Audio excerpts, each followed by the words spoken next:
Hi there, it's time for the weekly video, and this week I have had a couple of super duper arrivals in the post that reminded me of something to discuss.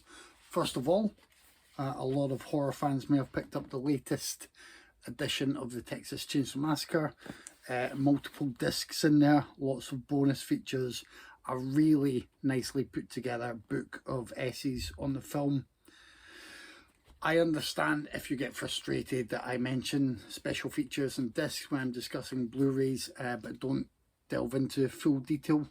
I'm not doing like Blu-ray review videos. That's not really my thing in general. I'm not going to go through every special feature in time to give them sort of due attention and care that they deserve. And I'm really just browsing through the package and hopefully letting people know, if they haven't made up their mind already, if it's worth it. Texas Chainsaw Massacre is worth it. I wasn't going to go for it because, like many of you, I've bought many versions of the Texas Chainsaw Massacre in the past, and I did see this advertised. I think one of the extra features someone mentioned was a commentary recorded maybe at the location where it was shot or somewhere special to the film.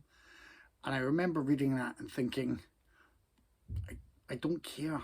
Like, I'm sorry for those who may feel really drawn to that factor, but I don't need to pay an extra however many pounds for a disc that has a commentary track on it recorded at location in the film. The commentary track still needs to be informative, insightful, enjoyable. It doesn't really matter where it's recorded. It's a nice extra touch that's recorded somewhere special to the film of the film, but it doesn't sway me into buying the package. So eventually, anyway, I was convinced by the rest of the package and thought, you know what, I can keep that hopefully for now as a definitive version of the film. I will finally get rid of my old 2-disc DVD, which is the last version I kept hold of, and yeah, I'm pleased that I did. I'm pleased to keep supporting Second Sight with a lot of their releases. The other one that arrived early, Picnic at Hanging Rock, similarly loaded package with the discs. This has the book by Joan Lindsay, the novel, and has a book of writings on the film. Gorgeous. Like, I highly recommend both. This also has, I think it's got the two cuts, the director's cut, the theatrical cut, and just a nice selection of extra features on there. But what both of those films reminded me of, and as I say, I may have mentioned this before, is the fact that I think you end up having to meet films halfway, and a lot of people forget that and they don't bother, especially if it's something they don't like. When I first watched Picnic at Hanging Rock, I wasn't a big fan, but I was quite young when I first watched it. I think it was early 20s, maybe late teens. No, I'm going to say early 20s. And I was still looking for generally films that were standard narrative films. I was maybe trying bits of world cinema. I was maybe delving into some stuff that was slightly surreal or avant-garde. I'd explored a little bit of David Lynch. I'm not sure if I'd seen any Jodorowsky yet. Like, those were the names I knew anyway for strangeness. Picnic at Hanging Rock isn't on that level of strangeness, but it's a mood piece film. It has that ethereal, dreamy quality throughout. It's verging on nightmare at times, and it's beautiful. It's well done. I can see now why so many people rate it as a classic. I have appreciated it more with each viewing, but back then, no, dismissed it. Not completely. I could see a visual beauty in it, but kind of wasn't for me. Didn't do it. Texas Chainsaw Massacre, I know a lot of people go to films like that. They will go to The Exorcist, they'll go to Texas Chainsaw Massacre, they'll go to any older established classic horror and just think, well, that's not scary, or that doesn't work anymore compared to movies of now. I would argue they still do, particularly the atmosphere and the aroma of the Texas Chainsaw Massacre, but you have to put yourself in that frame of mind to be receptive to it. You have the same thing with people who say, well, horror movies don't scare me. Well, they won't if you sit there being like, well, I'm not going to get scared. Be a bit more receptive, be a little bit relaxed. Allow the movie to scare you. Allow older movies to entertain you, whether they're the Hammer horrors, whether it is The Exorcist and you're watching it with this combative mindset, thinking you're not going to scare me or do a number on me. That applies to all of the films that you watch, whether it's world cinema, whether it's modern blockbusters. You know, you can't sit there and watch a Star Wars film or a Marvel superhero film and think, well, that would never happen. Or whether you realize it or not, there are many films where you're willing to slightly adjust your mindset to be watching them.